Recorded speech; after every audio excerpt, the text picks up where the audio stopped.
Policy डायलगको साथमा Nepal infrastructure bank limited, समृद्ध नेपालको लागि। नेपालमा सर्वाधिक डाउनलोड गरिएको हाम्रो पात्रो एप तपाईका लागि सधैँ सजिलो, सबै सजिलो, किनकि यसमा सबै छ।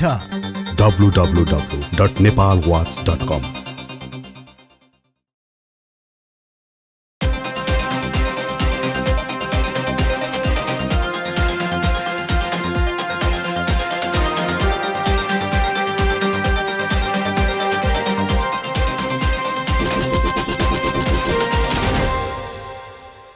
नमस्कार, पोलिसी डायलगमा स्वागत छ।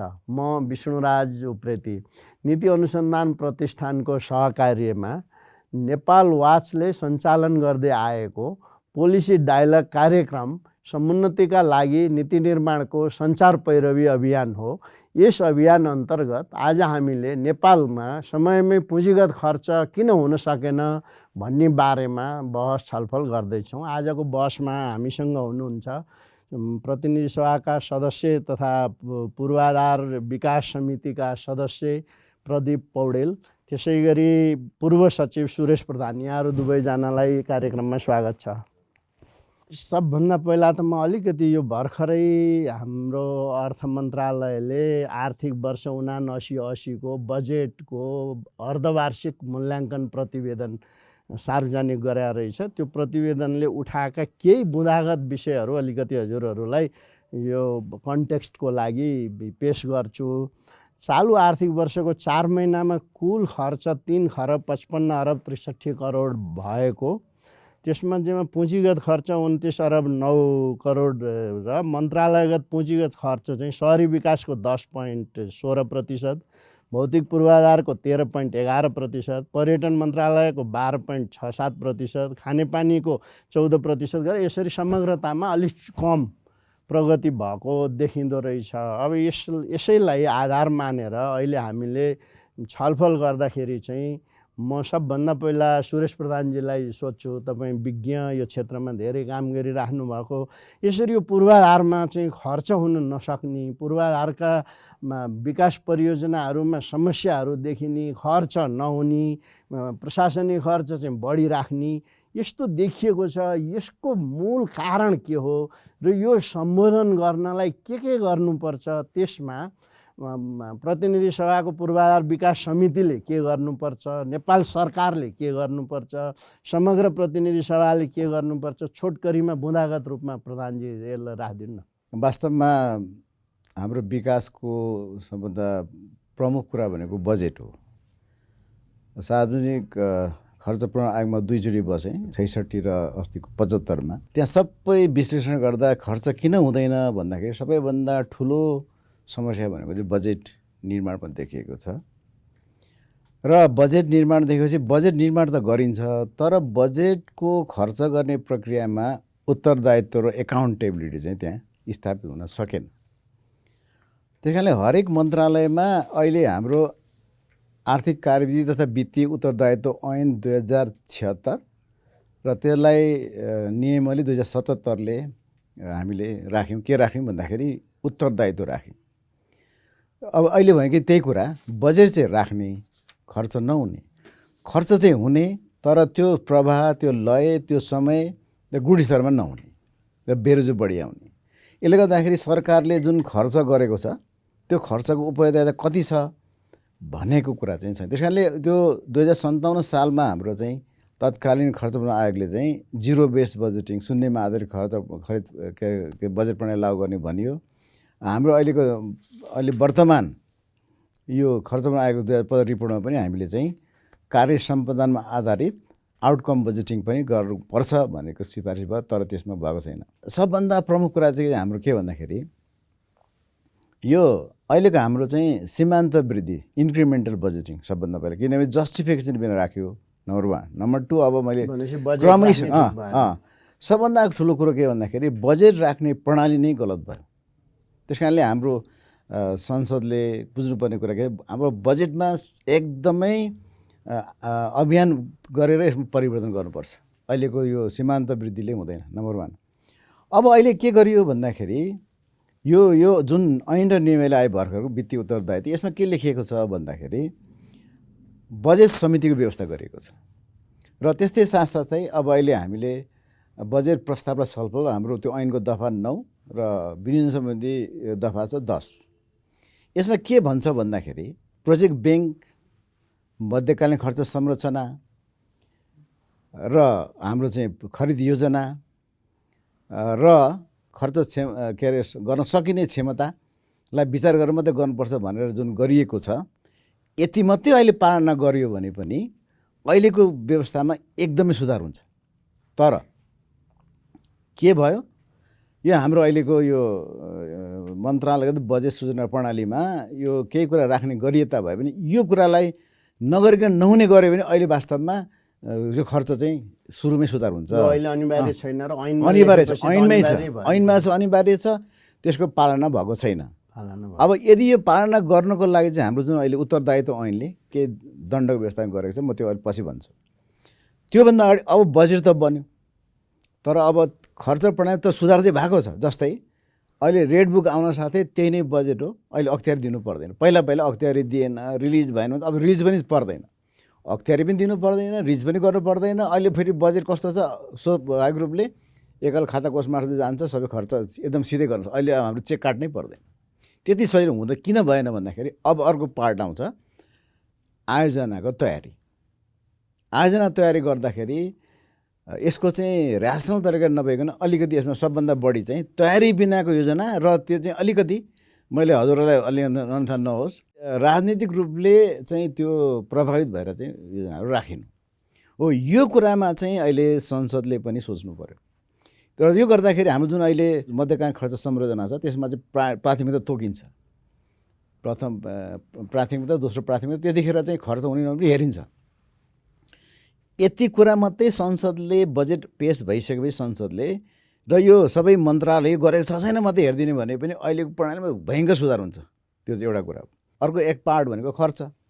खर्च गर्दाखेरि चाहिँ हामीले किन खर्च हुँदा अहिले सुरुको वर्ष अहिले जुन चाहिँ यहाँ देखिएको छ त्यो के भन्दाखेरि हाम्रो चाहिँ कानुनले अबन्डा राख्नु हुँदैन भनेको छ। अबन्डा भनेको मतलब बजेट तयारी पुगेन, तयारी नपुगेपछि हामीले अबन्डा राख्नु पऱ्यो, किन पछि के डिमान्ड हुन्छ भन्छ। त्यति मात्रै छैन, वैदेशिक सहयोग पनि त्यस्तै छ। हाम्रो चाहिँ वैदेशिक सहायताको प्रभावकारिता भन्छ, त्यसमा चाहिँ हाम्रो सम्झौता सहयोग मात्रै गरेर हुँदैन, सर्टेन शर्तहरू राखेको हुन्छ। त्यो नगर्दाखेरि पनि हाम्रो चाहिँ सुरुमा खर्च हुँदैन, किनभने त्यो कन्डिसन पुरा गर्दै गर्दा समय लाग्छ, सुन्दैन। त्यो कुरा पनि एउटा अर्को पार्ट हो। त्यसपछि अर्को आउने कुरासम्म किन खर्च हुँदैन भनेपछि प्रोक्युरमेन्टको कुराहरू, सार्वजनिक खरिदका जुन कुरा छ अहिले देखिएको कुरा पनि त्यही हो। म चाहिँ खरिद ऐन र नियमावलीमा बाधक जस्तो लाग्दैन। अलिक पछि यसमा हामी पछि कुरा गरौँला। मेजर रूपमा चाहिँ अहिले तपाईँले चाहिँ खास गरी नीतिगत तहमा पूर्वाधार विकास समिति, संसदको पूर्वाधार विकास समितिको तहमा सम्बोधन गर्नुपर्ने चाहिँ यी कुराहरू हुन्। एक दुईवटा म थप्छु अझै, जस्तै अब स्पेसल्ली पोलिटिकलसँग सम्बन्धित कुराहरू, जस्तै म एउटा भन्छु। मैले हाम्रो स्टडीमा के देखिएको छ, टाइम र कस्ट अर्बन किन हुन्छ प्रोजेक्टहरूको भन्दाखेरि सबभन्दा पहिलो चाहिँ हाम्रो बजेटको के अरे आयोजनाको तयारी नै राम्रो भएन, नम्बर 1।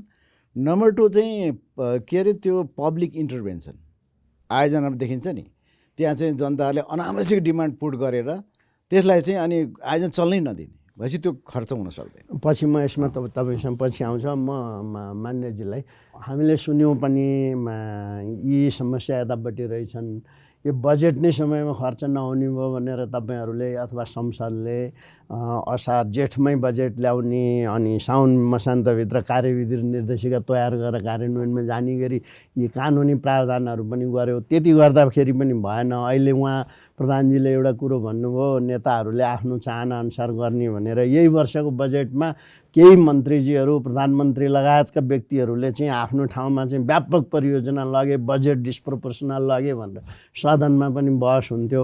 अब त्यहाँ पूर्वाधार समितिमा तपाईँहरू जस्तो युवा सांसद हुनुहुन्छ, जनताले धेरै अपेक्षा गरेको सांसदहरू हुनुहुन्छ, यसलाई कसरी करेक्सन गर्ने, त्यहाँ प्रदीपजीको भूमिका के रहन्छ? अब यो पूर्वाधार समितिले करेक्सन गर्ने, त्यसले सबै यो रिफर्म गर्ने त्यो कार्यकारी अधिकार प्राप्त समिति पनि होइन। अब त्यसलाई चाहिँ एकदम कानुन बनाउने, कसैलाई चाहिँ दण्ड सजाय दिने, किन समयमा काम गरिनस् भनेर भन्ने त्यस्तो अधिकार पनि छैन। खास गरी हामीले लबिङ गर्ने प्रश्न कुराहरू उठाउने चाहिँ सम्बन्धित मन्त्रालयको मन्त्रीलाई सचिवलाई यो किन भएन भन्ने त्यो फलोअप गर्ने अथवा त्यसलाई मोनिटरिङ गर्ने भन्न पनि मिल्दैन थियो। यो किन भएन भनेर प्रश्न गर्ने बाहेक त्यसले अरू चाहिँ अधिकार राख्छ होइन, उता कता अख्तियारदेखि कहाँ कहाँसम्म सिफारिस पनि त गर्न सक्छ। होइन, सिफारिस पनि होइन, त्यो सिफारिस गरेर सिफारिसको अर्थ हुनु पऱ्यो नि होइन। तपाईँको यो मलाई के लाग्छ भने यो जस्तै कोही मान्छे मन्त्री हुनुभयो, उहाँले आफ्नो निर्वाचन क्षेत्रमा बजेट लानुभयो, त्यो लगेकै बजेट कार्यान्वयन गरिदिए पनि हुन्छ कि होइन। पहिलो कुरा त देशको प्राथमिकता सङ्घीय सरकारले कसरी निर्धारण गर्ने भन्ने कुरा प्रश्न हुनुपर्छ। यो सङ्घीय बजेट, पुँजीगत बजेटलाई कसरी खर्च गर्ने, जस्तै एक वर्षमा चाहिँ देशले 4वटा आयोजना सम्पन्न गर्ने, जम्मा 4वटा, यस्तो कनिका छरे जस्तो नछर्ने 4वटा देशलाई चाहिएको के हो, एकदमै अत्यावश्यक एयरपोर्टको आवश्यकता हो कि, फास्ट ट्र्याकको आवश्यकता हो कि, कुनै एउटा खानेपानी आयोजनाको आवश्यकता हो कि, कुनै पर्यटन क्षेत्रको आवश्यकता हो कि, कुनै ताल संरक्षणको आवश्यकता हो कि, एकदमै प्राथमिकतामा 3 या 4वटा मात्रै योजना राख्ने र त्यसलाई पर्याप्त बजेट दिने होइन। त्यो चाहिँ बहुवर्षीय योजना अन्तर्गत राखेको छ, थोरै पैसा हालिदिएको छ, यो समस्या अघि उहाँले पनि उठाउनु भएको त्यस कारण त्यसलाई पर्याप्त चाहिने बजेट दिने र त्यसलाई कसिएर कार्यान्वयन गर्ने। मानिस एउटा नि यो संसदीय प्रणालीमा संसदीय समितिहरू भनेका चाहिँ अत्यन्तै मिनी पार्लियामेन्ट हुन्, धेरै कुराहरू करेक्सन नै यसैले गर्छन् भन्ने थियो। तपाईँको भनाइअनुसार त यसको अलि हल्का खालको मलाई यस्तो हो कि नियम कानुन के बनेका छन् त्यो एउटा विषय भयो। यो त संसदको समिति मात्रै होइन, सरकारै पनि जति प्रभावकारी हुनुपर्ने हो त्यति हुन सकेको छैन, संसद नै पनि जति प्रभावकारी हुनुपर्ने हो त्यति हुन सकेको छैन, नागरिक समाज नै जति प्रभावकारी हुनुपर्ने हो त्यो हुन सकेको छैन। त्यसैले कसले आफ्नो ड्युटी, आफ्नो भूमिका कति प्रभावकारी ढङ्गबाट निर्वाह गर्यो भन्ने सन्दर्भमा तपाईँले त्यसको परीक्षण गरेर नम्बर दिन लाग्नु भने सबै फेल हुन्छन्। कुरा के हो भने अब यसमा चाहिँ सामान्य रिफर्म गरेर सम्भव छैन, यो टोटल पुनर्संरचना गर्न आवश्यक छ। यो टोटल पुनर्संरचना गर्ने कुरा के हो भने कानुन जसरी बनेको छ त्यो कानुन पूर्ण रूपमा कार्यान्वयन हुनु पर्यो होइन। पहिला त उद्देश्य के हो, उद्देश्य देशको विकास गर्ने हो होइन। देशको विकास गर्ने कुरासँग कसैको स्वार्थ जोडिनु भएन अथवा कसैको स्वार्थका निम्ति सम्झौता हुनु भएन। तपाईँको चाहिँ एउटा आयोजना 3 वर्षमा सम्पन्न गर्ने भनेर कन्ट्र्याक्ट गरिन्छ, बनाउने पक्ष होइन, बनाउन दिने पक्ष, दुईटा पक्षबीच कन्ट्र्याक्ट हुन्छ। 3 वर्षमा चाहिँ आयोजना पुरा नभएपछि दोष कसको? फेरि त्यो अर्को 3 वर्ष किन थपिन्छ? सजिलै किन थपिन्छ?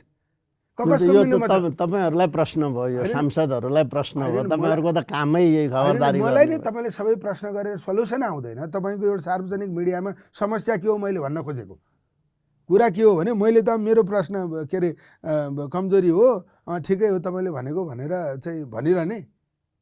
मैले नै त्यसो भनिसकेपछि करेक्सन हुन्छ कि म केमा लागिरहेको छु भन्ने कुरा मैले तपाईँलाई बताउन खोजेको।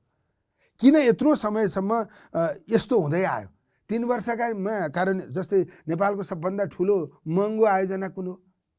तपाईँको फास्ट ट्र्याक, तपाईँको मेलम्ची खानेपानी आयोजना, थुप्रै जलविद्युत आयोजनाहरू छन्, थुप्रै बाटाका चाहिँ तपाईँको चाहिँ मुगलिन पोखरा सडक, त्यो अब 5 वर्ष त्यस्तै रहने हो भने निरोगी मान्छे त्यो क्षेत्रका सबै रोगी हुन्छ।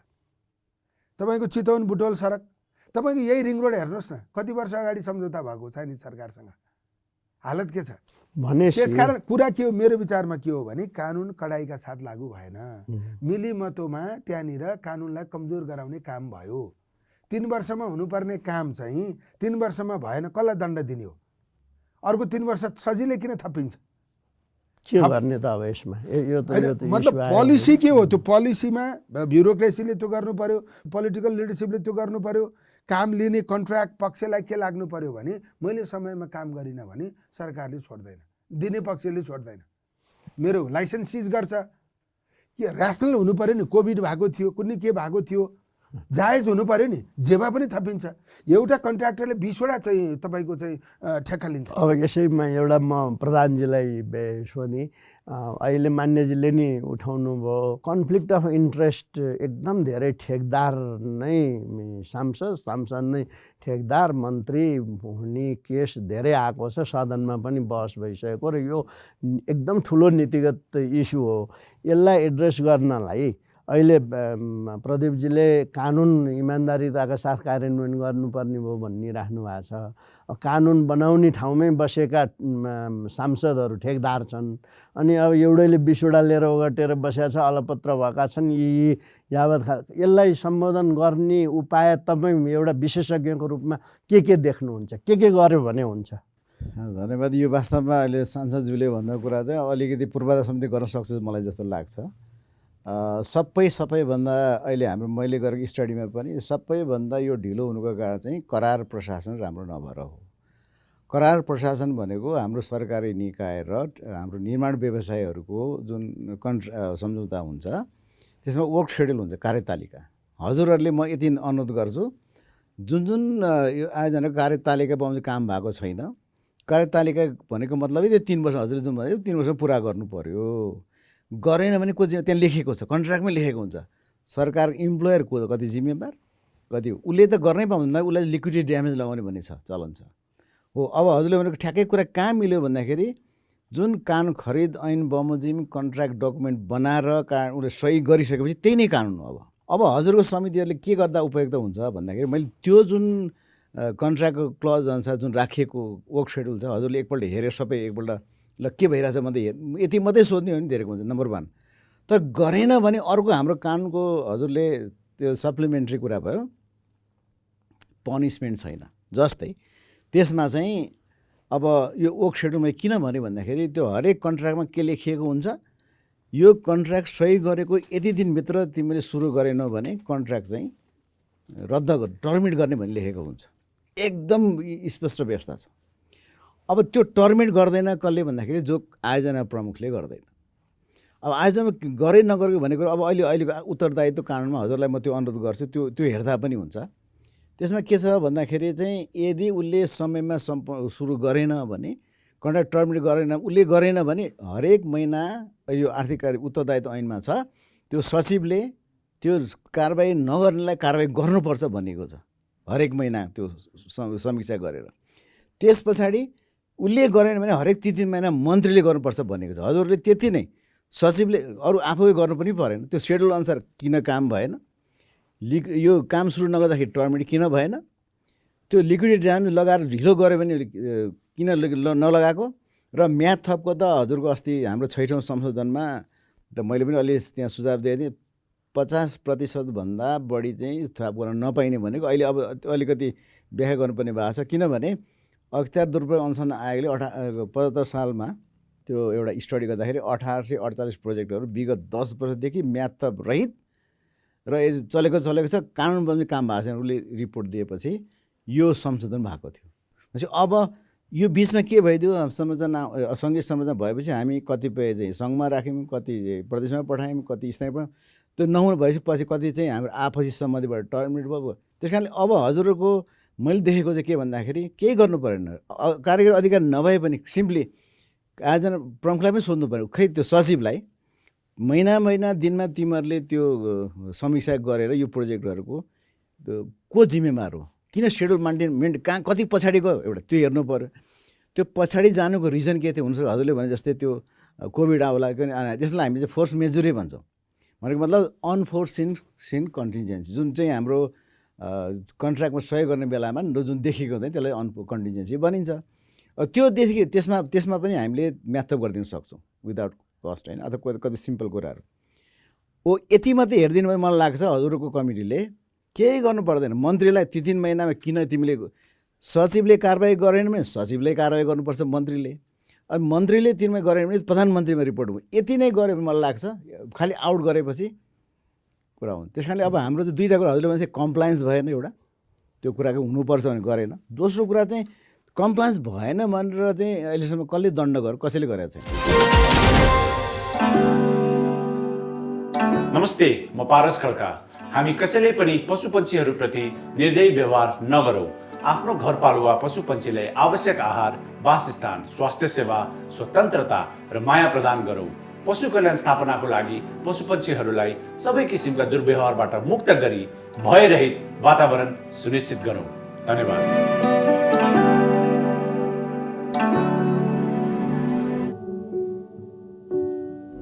नेपाल इन्फ्रास्ट्रक्चर बैंक लिमिटेड समृद्ध नेपालको लागि।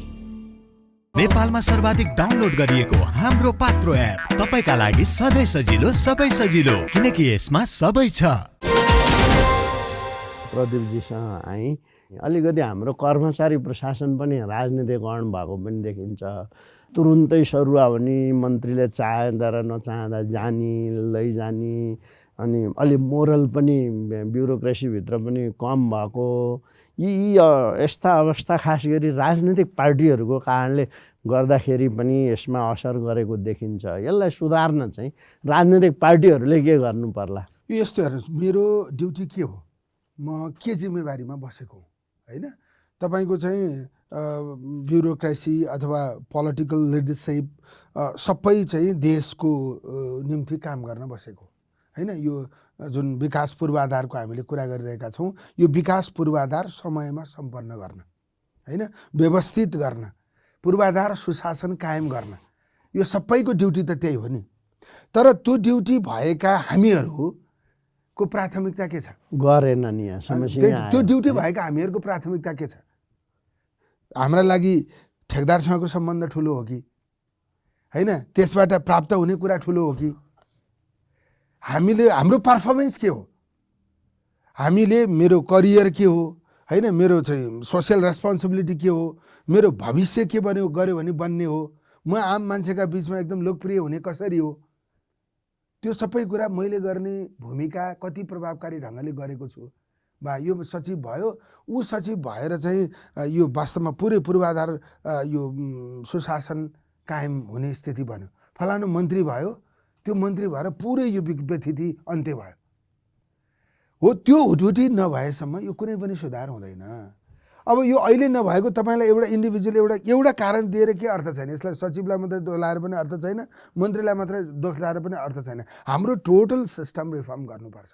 तपाईँहरू गगनजी, तपाईँ लगायत भोलि हामी सरकारमा गयौँ भने एउटा टोटल नै चेन्ज गरेर अगाडि जान्छौँ भनेर नि एक्सर्साइज गरिराख्नु भएको थियो अरे। त्यो चाहिँ के हो त? टोटल रिफर्म भने चाहिँ के हो? कसो गरे हुन्छ? यी समस्या त जताततै छन्। मतलब कानुनको दायराभित्र सबै थोक पर्नुपर्छ। कानुनको दायराभित्र नपर्ने कुरालाई कानुनको दायराभित्र ल्याउनुपर्छ। त्यसपछि कुनै विषयमा कानुनले के व्यवस्था गरेको छ त्यसलाई निर्ममतापूर्वक कार्यान्वयन गर्नुपर्छ। कसैलाई पनि छुटकारा दिनु हुँदैन। पहुँचका आधारमा कानुनले नछुने होइन, पहुँचका आधारमा जसले जे गरे पनि हुने। अघि एउटा उदाहरण आएको थियो, एउटै मैले फेरि त्यो पार्लियामेन्टमा भएका त्यो कन्ट्र्याक्टर साथीहरूलाई भनेको पनि होइन, जसले गरे पनि एउटै ठेकदारले भ्याउँदै नभ्याइकन, भ्याउनै सक्दैन उसले लिन कसरी पाउँछ त? अनि उसले कुनै पनि काम समयमा चाहिँ गर्दैन, अर्को काम पनि उसैलाई प्राप्त हुन्छ। त्यसकारण यो चाहिँ त्यहाँभित्रको सुशासनको समस्या हो। यो किन भयो भन्दा कानुन निष्क्रिय भयो, कानुन प्रभावी हुन सकेन, पहुँचले काम गर्यो। पहुँच भएपछि कानुनको के अर्थ हो? यसकारण प्रभावकारिता बढाउनका निम्ति कसैले पनि एकदम जादुको छडी देखाउने होइन। कसैले रिफर्म गर्न चाहन्छ भने त्यसले के गर्ने हो भने त्यो क्षेत्रको कानुनलाई कार्यान्वयन गर्ने। कोही न कोही त निस्किनु पर्यो नि। निस्किने भनेको के हो भने जो कोही मान्छे लिडरसिपमा जान्छ त्यसले कानुनले के प्रबन्ध गरेको छ निर्मम ढङ्गबाट त्यसलाई चाहिँ कार्यान्वयन गर्नु पर्यो। पहिलो कुरा, राज्यको आम्दानी पहिलेभन्दा घटेको छ। किन घटेको? सरकारप्रति अविश्वास गरेर हो कि, उपभोक्ताहरू घटेर हो कि, राज्यको प्रशासन सम्पूर्ण रूपमा बेकामी भएर हो कि, कर होइन असुली कम हुने भनेको त विगतभन्दा कम हुने भनेको त त्यो त गम्भीर विषय हो नि त। ऋण लिएर पूर्वाधार विकास गर्ने, ऋण बढ्यो भनेर धेरै आत्तिनु पर्दैन। तर राज्यको आम्दानी घट्यो भन्दा त आत्तिनुपर्ने स्थिति हुन्छ। त्यसैले राज्यको आम्दानी घटेकै छ, चालु खर्च बढेकै छ, अनि थोरै पुँजीगत खर्च पनि समयमा हुँदैन। त्यसले चाहिँ राम्रो परिणाम दिन, थोरै खर्चबाट धेरै परिणाम दिन सक्दैन। त्यो व्यवस्थित हुँदैन भने जनतालाई सरकारले दिने के हो त? जनतालाई सरकारले दिने कुरै केही हुँदैन। त्यसैले नदिने सरकार छ भनेर त कसैले चाहिँ एकदम राहत महसुस त गर्न सक्दैन। नदिने सरकार किन चाहियो? दुःखमा, पीडामा, समस्यामा सहयोग गर्ने सरकार पो चाहिएको हो। धुलो उडिरहेको बाटोलाई राम्रो बनाइदिने सरकार चाहिएको हो। एकदमै अब धेरै यो इस्यु त तपाईँहरूको भनेको सबै राजनैतिक पार्टीहरूको प्राथमिक एजेन्डा बन्नुपर्ने नि। यो त अहिले मात्रै देखिएको पनि होइन यो होइन। अब एउटा EIA को प्रोजेक्ट स्वीकृत हुन 1 वर्ष लाग्ने, अहिले भनेका हाम्रा यावा समस्याहरू आज मात्रै आएका पनि होइनन्। राजनैतिक पार्टीहरू त्यसमा पनि अलि युवा खालका सांसदहरू, युवा मन्त्रीहरू, त्यहाँबाट त काहीँ न काहीँ त एउटा पोइन्ट अफ इन्टरभेन्सन काहीँ त सुरु हुनुपर्ने। मलाई यसमा के लाग्छ भने अब हाम्रो ब्युरोक्रेसी पनि कस्तो छ भने अब होइन यो कलम चोबेपछि कतै समस्यामा परिन्छ, त्यो रिजल्ट किन ल्याउनु पर्यो, रिजल्टै नल्याए पनि प्रमोसन भइहाल्छ। अनि अब पोलिटिसियन राजनीतिक लिडरसिप पनि कस्तो छ भने रिजल्ट कुन पक्षमा ल्याउने हो होइन, आम जनताको पक्षमा परिणाम ल्याएर देखाउने हो या कुनै शक्ति केन्द्र रिजाउने हो होइन। अब यो खासमा चाहिँ यो कार्यशैली प्राथमिकता यो सबै नमिलेको स्थिति छ। अब यो व्यावहारिक पक्षको कुरा एउटा भयो, यो हामीले बदल्ने हो परिणाम ल्याउने हो भने हामीले व्यवस्था गरेका कानुनहरूको कार्यान्वयन हुनु पर्यो होइन। समस्या उत्पन्न गर्ने कानुनहरूलाई हामीले परिमार्जन गर्न सक्नु पर्यो। कानुनको दायराभित्र नपरेका विषयहरूलाई दायराभित्र पर्ने गरी हामीले कानुन निर्माण गर्न सक्नु पर्यो। मुख्य कुरा जुनसुकै पक्षको सुशासन कायम गर्ने पनि कानुन निर्माण गर्ने कसले त यो अब यो समस्या चाहिँ गर्ने डेफिनेटली हामीले नै हो। कसले भनेर मैले अरू कसैलाई पन्छाउन खोजेको होइन, कानुन बनाउने पार्लियामेन्टले नै हो होइन। अब त्यो सम्बन्धित मन्त्रालयको नेतृत्व गर्ने मन्त्रीले नै हो, समग्र सरकारको नेतृत्व गर्ने प्रधानमन्त्रीले नै हो। त्यसकारण अब यो अहिले केही कुराहरू बहसमा आएका छन् होइन। यो मैले यो सबै किन भनिरहेको छु भने यो बहसमा ल्याउनका निम्ति भनेको, समस्या के हो र त्यसलाई समाधान गर्न जरुरी छ, त्यो समाधान गर्नका निम्ति प्रयत्न गर्छु भनेर भन्नका निम्ति भनेको। त्यसैले चाहिँ समस्या यो चाहिँ तपाईँको अहिले हामी हेरौँ नेपालमा गौरवको आयोजना भनेर जतिवटा आयोजनाहरू छुट्याइएको छ त्यो कुनै पनि आयोजना समयमा पुरा भएको छैन। म समयमा पुरा भएको एउटा आयोजनाको नाम कसैले पनि लिन सक्छ जस्तो मलाई लाग्दैन होइन। तपाईँको चाहिँ पुँजीगत खर्च तपाईँको चाहिँ यो 40%को हाराहारीमा पनि नहुने स्थिति निर्माण हुने भनेको त हामीसँग पैसा छ खर्च गर्ने क्षमता छैन भनेको। गरिब त रहेन रहेछौँ नि त, पैसा भएको तर खर्च गर्ने स्किल नभएको अवस्था रहेछ। यस्तो किन हुन्छ त? यस्तो किन हुन्छ यो गाँठी प्रश्न होइन हो। अब त्यसमा अब मलाई के लाग्छ भने कतिपय विषयहरू कानुनभित्र समेटिएको छैन, कानुनभित्र समेटिएका विषयहरूलाई कार्यान्वयन गर्न सकिएको छैन, पहुँचले काम गरेको छ होइन। अब त्यो नियम कानुनभित्र बाँधेर कडाइका साथ त्यसलाई कार्यान्वयन गर्ने परिस्थिति बन्न सकेको छैन, बनाउनु पर्ने आवश्यक छ। हो अब यो चाहिँ कस्तो हुन्छ भने 1-2टा काम त्यो ढङ्गबाट सुरु गरियो, निर्मम भइयो, कन्ट्र्याक्ट चाहिँ सम्पन्न गरेन भने उसको चाहिँ त्यो उसको जुन डिपोजिट हुन्छ त्यसलाई सिज गर्ने, लाइसेन्स सिज गर्ने, यो पछि तिमीले अर्को कामै गर्न पाउँदैनौ भन्ने होइन। अनि त्यसपछि मोनिटरिङ गर्ने, निगमन गर्ने पक्षले कमजोरी गरेको छ भने उसलाई पनि कारबाही गर्ने, किनभने त्यो त जनताको पैसा बालुवामा हालेको जस्तो खेरा गएको स्थिति हो नि त। पोखरा एयरपोर्ट हेर्नुहोस्, भैरवा एयरपोर्ट हेर्नुहोस् होइन। अब यो कहीँ पनि हामीले सन्तोष गर्ने यो फास्ट ट्र्याक सुरु गरेको कति भयो होइन। आज म मेलम्ची खानेपानीमा गएर आएको, मेरो विचारमा 60 अरब जति पैसा त्यसमा खर्च भएको छ पाइपलाइनको सञ्जाल विस्तार गर्ने होइन। त्यो प्रोजेक्टमा चाहिँ हालेको पैसा सबै हेर्दा त्यति जति पैसा खर्च भएको छ, त्यत्रो पैसा खर्च गरेको परियोजना होइन। आज चाहिँ काठमाडौँका बासिन्दाले कति वर्ष भयो मेलम्ची कुरेको, मेलम्ची आएपछि किसुनजीले भनेको जस्तै काठमाडौँको सडकमा पानी बग्छ, छताछुल्ल हुन्छ पानी। अब पुरै 60 अरब चाहिँ खर्च गरेको परियोजनाको हालत त्यस्तो छ।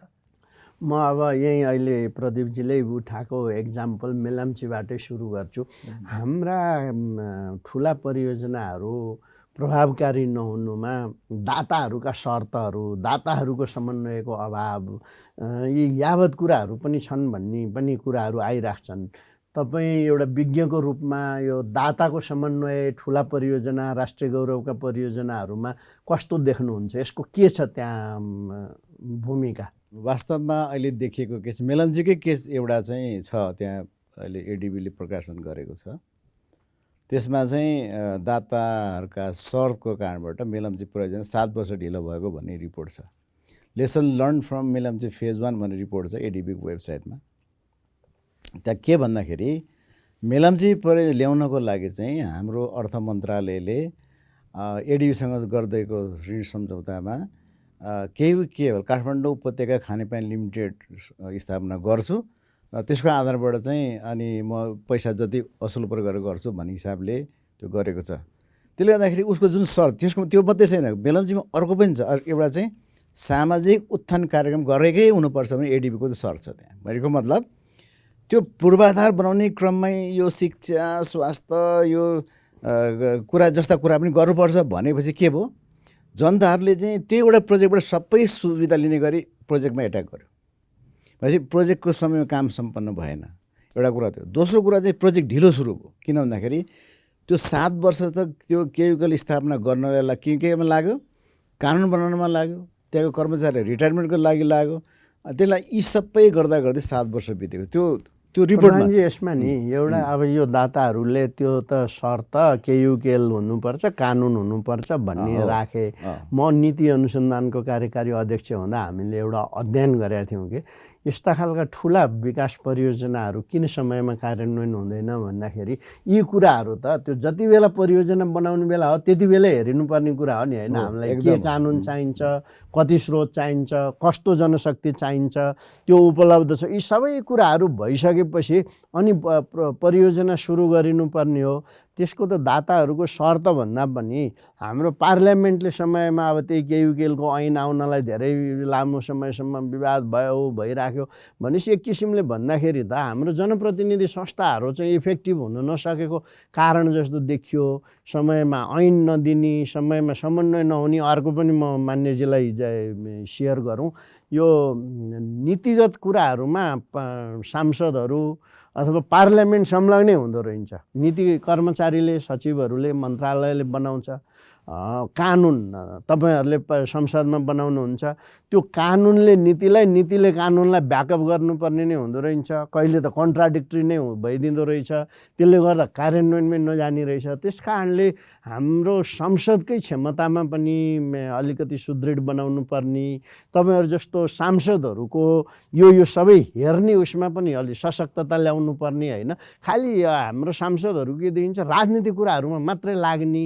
तर यो त सांसदहरूको महत्त्वपूर्ण भूमिका भनेको त राज्यका नीति र ऐनहरू प्रति पनि हो नि त। यसमा किन यस्तो भएको? मलाई के लाग्छ भने सरकारले कुनै विधेयक पेश गर्दा उसले गर्न खोजेको कार्यक्रम के हो, कुन कार्यक्रम कार्यान्वयन गर्न के समस्या भएको छ। जस्तै मेलम्चीकै सन्दर्भमा पनि उसले चाहिँ त्यस सम्बन्धी कानुन नियम बनाउन खोजेको कारण त उसले त्यो योजनाको परिकल्पना गरेको छ नि त।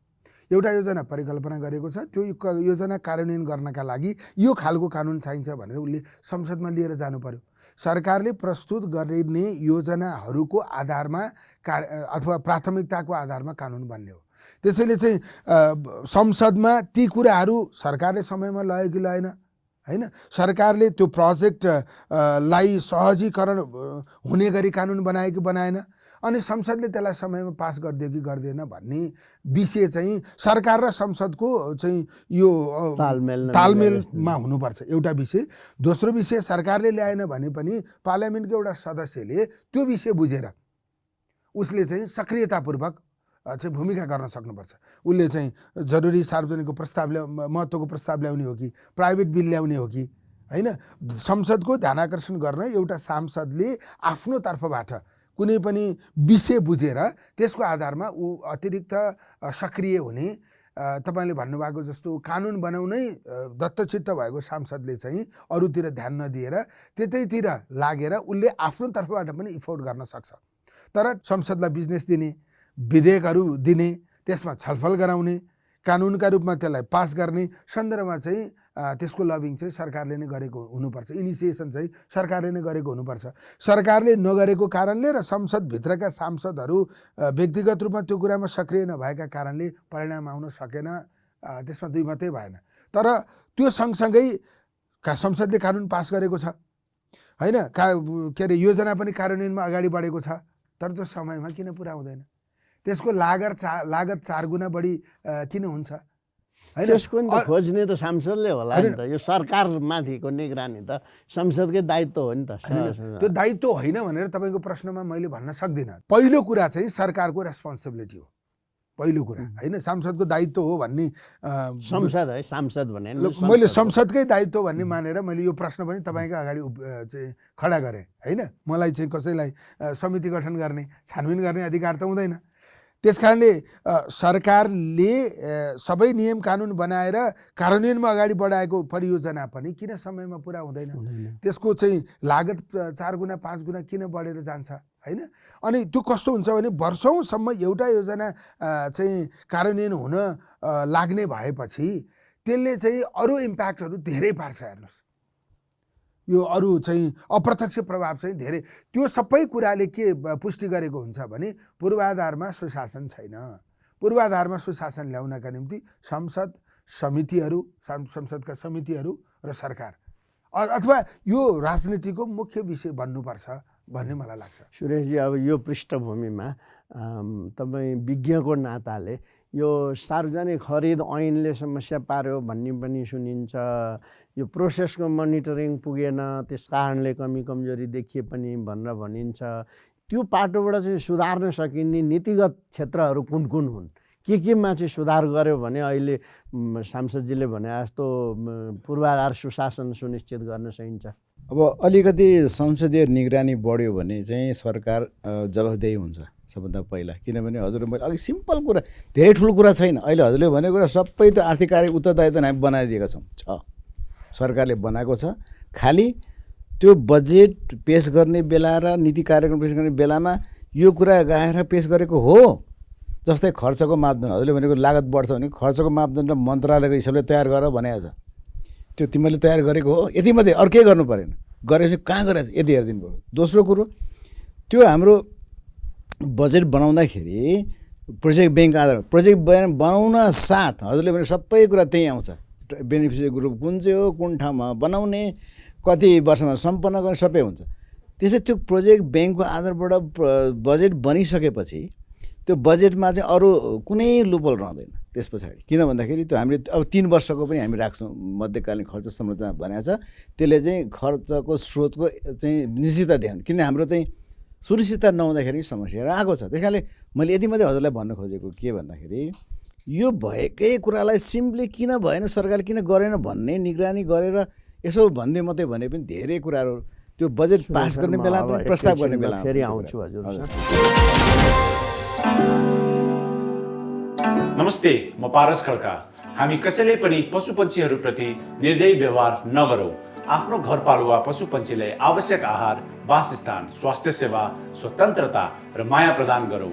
पशु कल्याण स्थापनाको लागि पशुपन्छीहरूलाई सबै किसिमका दुर्व्यवहारबाट मुक्त गरी भयरहित वातावरण सुनिश्चित गरौँ।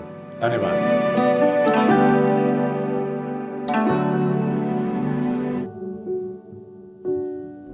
नेपाल इन्फ्रास्ट्रक्चर ब्याङ्क लिमिटेड, समृद्ध नेपालको लागि। नेपालमा सर्वाधिक डाउनलोड गरिएको हाम्रो पात्रो एप तपाईका लागि सधैँ सजिलो, सबै सजिलो, किनकि यसमा सबै छ।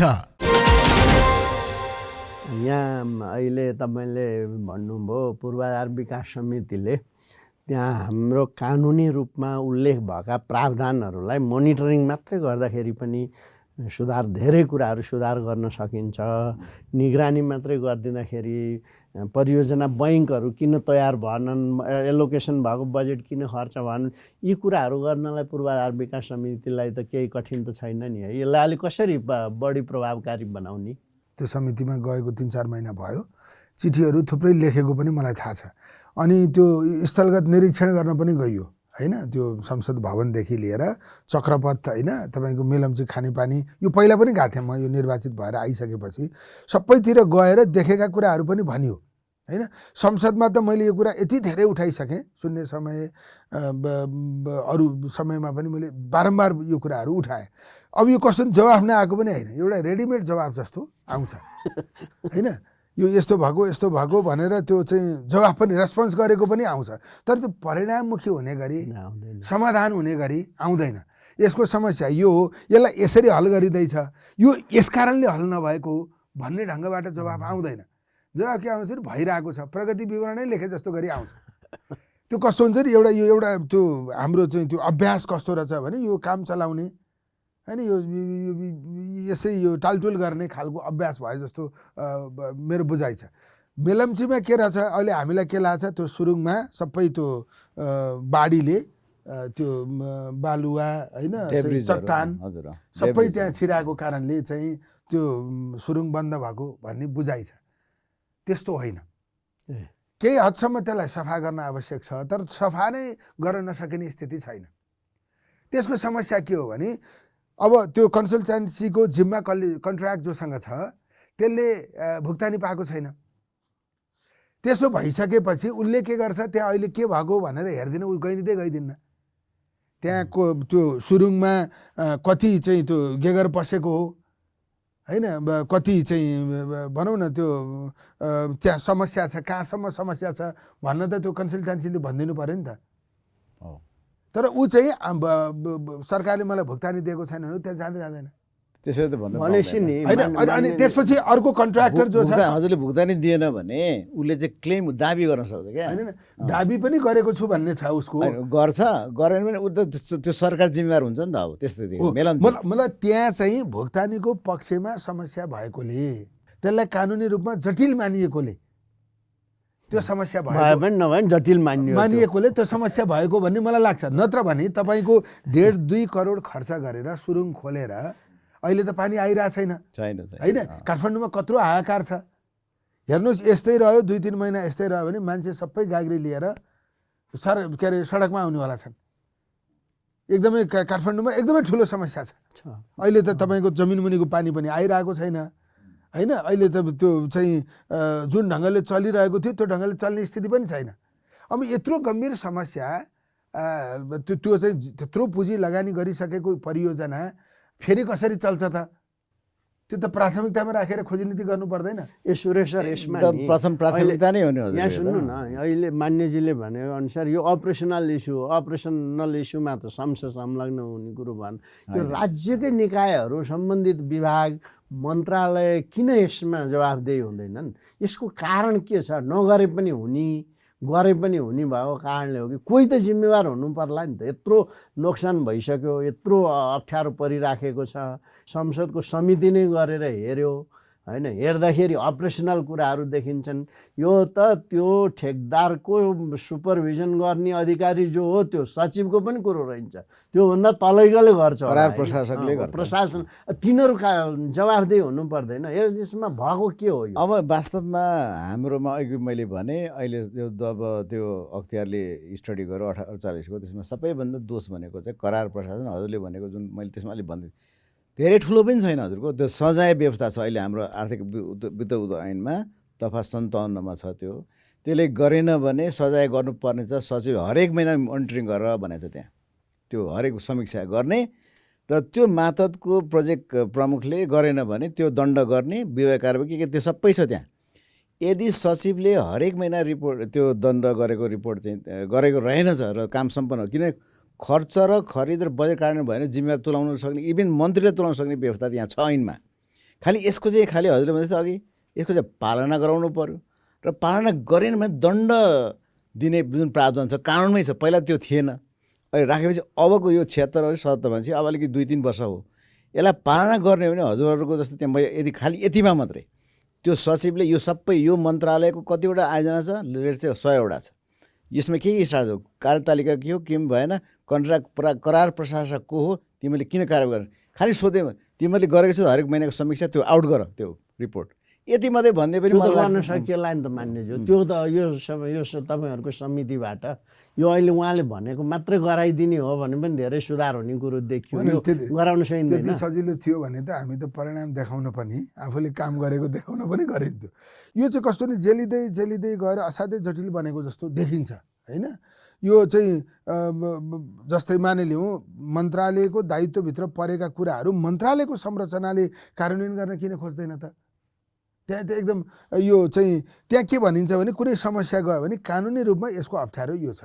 केही अप्ठ्यारो हुँदैन हजुरको, दण्डहीनता हो क्या सबैभन्दा ठुलो कुरो मैले भने नि। अहिले हामीहरूले एकदमै धेरै लगानी गरेको तर सम्पन्न हुन नसकेको भद्रगोल अवस्थामा रहेको परियोजनाहरू थुप्रै छन् हैन सरकारले 6 महिनाभित्र 1 वर्षभित्र यसलाई जसरी पनि सम्पन्न गर्छ त्यसको त त्यो चाहिँ मतलब स्रोत पनि होला स्रोतै नभई ती कार्यक्रम सुरु गरे त होइन होला स्रोत पनि होला हैन अनि अब त्यसको त धेरै जसो प्रक्रिया पनि अगाडि बढेको स्थिति छ अहिले चाहिँ ल नयाँ काम यो वर्ष म गर्दिनँ ल अब आउने बजेटले चाहिँ यो भइपरि आउने अथवा यो रेगुलर काम कुरा त्यो गरोस् ल विकासको योजना नयाँ एउटा नल्याओस् पुरानो जुन सुरु गरेको छ त्यो चाहिँ अबको वर्षमा सम्पन्न गराइ छाड्छु यसमान मान्नेज्यू हजुरहरूले मैले व्यक्ति भने होइन त्यो संस्था जुन छ समिति अब अरू कतिपय लेखा समिति राज्य व्यवस्था अरू समितिहरूको देख्दाखेरि त्यहाँ पनि त्यही होला भन्ने हाम्रो अनुमानको आधारमा यो काम भएन भनेदेखि चाहिँ अरू निकायहरूलाई लेखेर पठाउने अख्तियारलाई हुन्छ कि अरू ठाउँहरूलाई हुन्छ कि यो त अख्तियारको दुरुपयोग पनि त हो नि त भएको काम नगर्नु गर्नु भने तपाईँ म आग्रह गर्न चाहन्छु त्यहाँ चिठी लेखेको हेर्नुभयो भने त्यसको एक थान भइसक्यो हैन सबैलाई लेखा छ मन्त्री नै पनि अब त्यो त्यहाँ सदस्यले जहिले पनि एउटै प्रश्न गर्छन् मन्त्रीले पनि उस्तै उत्तर दिइरहनुहुन्छ हैन पूर्वाधार मन्त्री हाम्रो समिति बनेपछि 4 चोटि आउनुभयो हैन शहरी विकास मन्त्री पनि आउनुभयो खानेपानी मन्त्री पनि आउनुभयो ऊर्जा मन्त्री पनि आउनुभयो सबै मन्त्रीहरू आउनुभयो हैन हामीले प्रश्न गर्छौं उहाँहरूले हुँदैछ भन्नुहुन्छ प्रगति त यो त कतै अगाडि बढेको जस्तो देखिन्छ त्यसैले मैले अघि दाइले भन्नुभएको जस्तो कुरा के हो भने दण्ड नगरेसम्म कसैलाई चाहिँ अब त गरिएन भने यो त पनिष्ड हुन्छ भन्ने नबनाएसम्म यो कुरै सुधारिनेवाला छैन अब मैले एउटा हजुरलाई सानो यसमा राखिहालेँ संसदीय समितिको भूमिकामा सबैभन्दा अहिले हजुरले मिलेर गर्नुपर्ने सार्वजनिक लेखा समिति हो लेखा समितिले महालेखा परीक्षकको वार्षिक प्रतिवेदनमा यो असुलो पर गर्नुपर्ने यो गर्नुपर्ने भनेर लेखेको छ अथवा यो सचिवको गर्नु भने उसले गरेर भटाभट कारबाही गर्न सुरु गर्ने हो भने पनि आर्थिक अंश गर्नुपर्ने रहेछ भनेर एउटा चाहिँ त्यो एउटा कल्चर विकास हुन सक्छ त्यसमा चाहिँ लेखा समितिलाई चाहिँ कानुनी रूपले अधिकार छ त्यहाँ एउटा कुरा त्यो पार्ट हो मैले अलिकति भनेको कानुन चाहिँ अब अहिले भर्खर बनेको छ हजुरले त्यसलाई खालि एउटा जुन अर्थ मन्त्रालयले र योजना आयोगले हजुरले त्यो प्रोजेक्ट ब्याङ्क बनाउने जिम्मेवार कसको त योजना आयोगको योजना किन गर्दैन अब त्यसमा पनि दुईटा कुरा अझै भन्छ एउटा चाहिँ एकीकृत रूपले जानु पर्यो हजुरहरू जस्तै मन्त्रालय प्रधानमन्त्री कार्यालय सांसद जुन छ नि त्यो हाम्रो हरेक चोटि चाहिँ एउटा ठुल्ठुलो आयोजना आएको विशेष के अनुगमन सुपरभिजन सेल गरेर खालि त्यो जाने होइन फेरि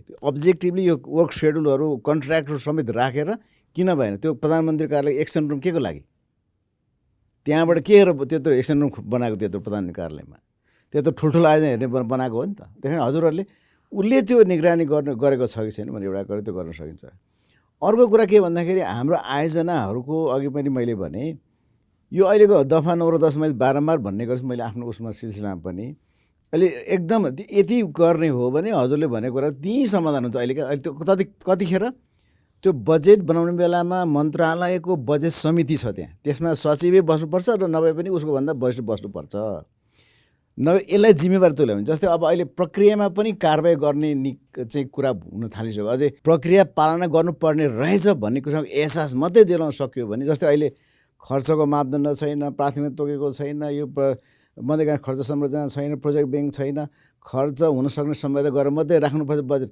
यति मात्रै संसदले सुरुमा बजेट पास गर्ने बेलामा र बजेट पास भएर आइसकेपछि जुन हजुरको समितिले पूर्वाधार मात्रै लिएर एकीकृत रूपले गरेर अनि त्यो खालि चिठी मात्रै चिठी पनि अलिकति अब राम्रै चिठी लेखेकोलाई मैले अन्यथा मैले लिन्न तर के भन्दाखेरि त्यो चिठीमा पनि त्यो कन्ट्र्याक्टको क्लज अनुसार चाहिँ किन पालना भएन भने उनीहरूले यति उसले तिमीले हामीले समितिले नगरे उनीहरूलाई नै दिने काम हो तर तिमीले यो गोसवारा चाहिँ जवाब भएन भन्नु पऱ्यो गोसवारा जवाब पनि हजुरले भने त गोसवारा जवाब त्यो छ रेडिमेड आन्सर त गोसवारा जवाब होइन कन्ट्र्याक्ट क्लज यति अनुसार त्यो म्याथअप गर्न नमिल्नेमा किन म्याथअप नगरेको अहिले त सजिलो के छ भन्दाखेरि 21 दिन अगाडि चाहिँ उसले चाहिँ म्याथअप दिनै पर्छ किन नदिएको अब उसले गर्छ भने गर्छ गर्दैन भने मैले त अरू केही देख्दैन हजुरहरूले निगरानी सरकारलाई त्यही सचिवलाई मन्त्रीलाई र त्यो भएन भने प्रधानमन्त्रीलाई यो उसले गरेको छैन भनेर भन्दाखेरि पनि त्यो त दिँदै गएपछि हजुरले हुन्छ अलिकति अब सुरुवात चाहिँ हजुरले गरिदिनु पर्यो मात्रै हो अब अहिले जुन भन्नुभयो सुरेशजीले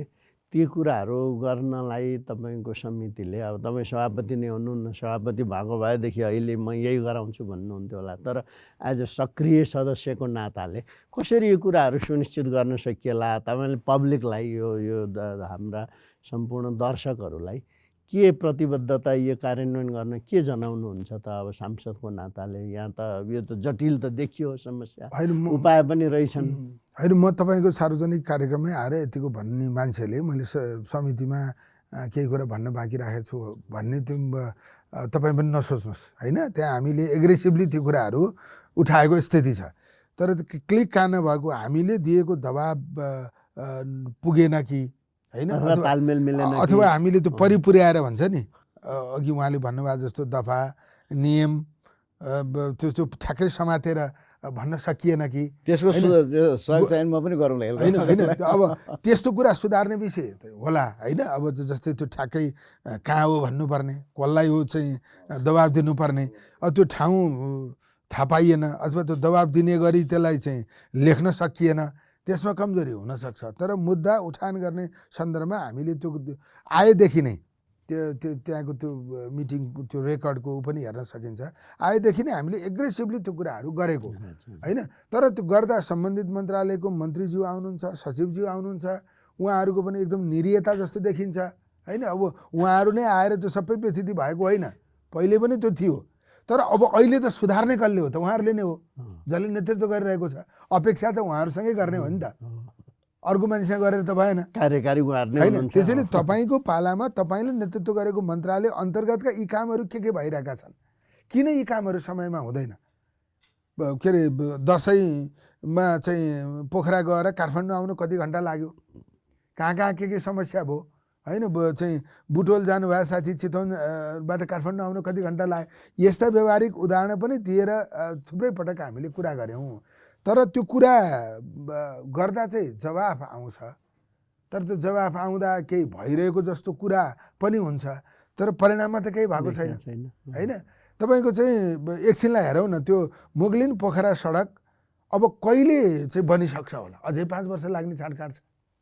त्यो वरिपरि दायाँ बायाँ हुने मान्छेहरू, त्यहाँ दिनदिनै हिँड्ने मान्छेहरूले कति धुलो खायो होला। त्यस कारणले स्रोत सुनिश्चित भएको, कन्ट्र्याक्ट भएको, प्रक्रिया सम्पूर्ण रूपमा निर्धारण भइसकेको काम पनि तोकिएको समयमा किन हुँदैन? अर्को नयाँ काम समय नै तोक्न बाँकी छ, स्रोत सुनिश्चित गर्न बाँकी छ, प्रक्रिया सुरु गर्न बाँकी छ। अनि त्यो काम चाहिँ हुन्छ भनेर आशा गर्ने त धेरै परको कुरा, भइरहेको काम पनि समयमा पुरा किन हुँदैन? कसको कमजोरी हो त्यो बारेमा हामीले एकदमै धेरै प्रश्नहरू उठायौँ। अहिले तपाईँको ऊर्जामा त्यस्तै समस्या छ। हाम्रो चाहिँ वर्षातमा झन्डै 700-800 मेगावाट चाहिँ बिजुली त्यत्तिकै चाहिँ प्रयोगहीन भएर गयो। अरू नयाँ अब हाम्रो चाहिँ 3500-4000 मेगावाट बिजुली उत्पादन हुने स्थिति छ 2-2.5 वर्षमा होइन। त्यसको चाहिँ हामीले चाहिँ उपयोग गर्ने कसरी हो, अन्तर्राष्ट्रिय व्यापार गर्ने कसरी हो, अरू नयाँ परियोजनाहरू सञ्चालन गर्ने प्रक्रियामा चाहिँ हामी अझ बढी व्यवस्थित हुने, अझ बढी उत्साहित बनाउने स्थिति हामीले कसरी निर्माण गर्न सक्छौँ होइन। खानेपानीको एकदमै धेरै, राजधानीमै त्यत्रो ठुलो समस्या छ, अन्यत्र झन् त्यसको विकराल समस्या भएको स्थिति छ। त्यसकारण अब सहरी विकासले सुरु गरेका कयौँ योजनाहरू चाहिँ त्यत्तिकै छन्। संसद भवनै हेरौँ न होइन। यसै त गरिब देशको संसद भवन त्यति धेरै पैसा हालेर बनाउनै पर्ने थिएन भन्ने भनाइ छ। त्यसको झ्यालको कति पैसा परेको छ, ढोकाको कति पैसा परेको छ। झुपडीमा जनता बस्छ, त्यो जनताको सांसद त्यस्तो उसमा किन बस्नु पर्यो? एकातिर एउटा प्रश्न त्यो छ। अर्को प्रश्न, त्यो जुन मितव्ययी ढङ्गबाट बनाउन सकिन्थ्यो, समयमै सम्पन्न गरेर चाहिँ लागत घटाउन जुन सकिन्थ्यो, त्यो पनि हुने स्थिति भएन। त्यसकारण त्यो सरकारले नै एकदमै चाहिँ निगरानी गरिरहेको, सरकारले नै सुरु गरेको, सरकारले नै बनाएको योजना सम्पन्न हुने कुरा भन्दा अलपत्र हुने जुन स्थिति छ, त्यसलाई रोक्नका निम्ति अब समितिले चाहिँ निगरानी गर्ने, चाहिँ दबाब दिने, त्यो कुराहरू चाहिँ गर्न सक्छ। त्यसलाई प्रभावकारिता बढाउने कोसिस हामीले गरिरहेका छौँ। अब बाहिर त्यो महसुस हुन सकेको छैन होला, तर हाम्रो कोसिस चाहिँ एकदमै ज्यादा छ। त्यसलाई चाहिँ एकदम तरिका पुर्याएर ठ्याक्कै क्लिक हुने गरी हामीले अब गर्नुपर्ने अब भयो। गर्नुपर्ने सांसदज्यूहरूले र अहिले सुरेशजीले पनि क्ल्यु पनि दिनुभयो, यसरी गर्दा होला भन्ने एउटा।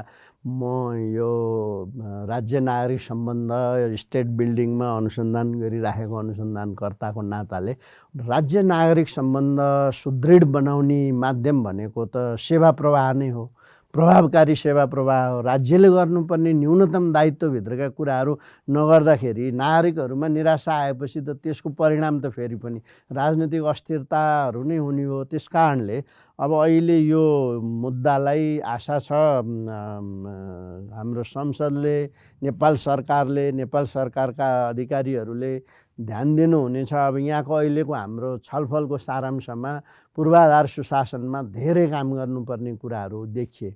यी समस्याहरूको समाधानको लागि 3-4वटा कुरा महत्त्वपूर्ण आएको अहिलेको यो छलफलको निचोड निस्क्यो। एउटा पूर्वाधार सुशासनमा हाम्रो संसद र संसदीय समिति, खास गरी पूर्वाधार विकास समितिको भूमिका अझ सशक्त अझ हस्तक्षेपकारी हुनुपर्ने कुराहरू एउटा देखियो। प्रक्रियाको अनुगमन नभएको कारणले पनि कमी कमजोरीहरू देखिए। त्यस कारणले अब हामीले नागरिकहरूलाई राज्यप्रति निराश नहुने हो भनेदेखि, राज्यका साधन स्रोतहरूको सही सदुपयोग, उचित सदुपयोग गर्ने हो भनेदेखि पूर्वाधार सुशासन चाहिँ अत्यन्त महत्त्वपूर्ण छ, यसमा ध्यान दिनुपर्छ भन्ने निचोडका साथ आज हामी हाम्रो यो छलफल कार्यक्रम यही पुरा गर्छौँ र यो कार्यक्रममा हेरिरहनुभएका सम्पूर्ण दर्शकहरूमा म विष्णुराज उप्रेती धन्यवाद दिन्छु र यहाँहरू दुवै पाहुनाहरूलाई पनि यो महत्त्वपूर्ण विचार राखिदिनु भएकोमा विशेष धन्यवाद दिन्छु। धन्यवाद, नमस्कार।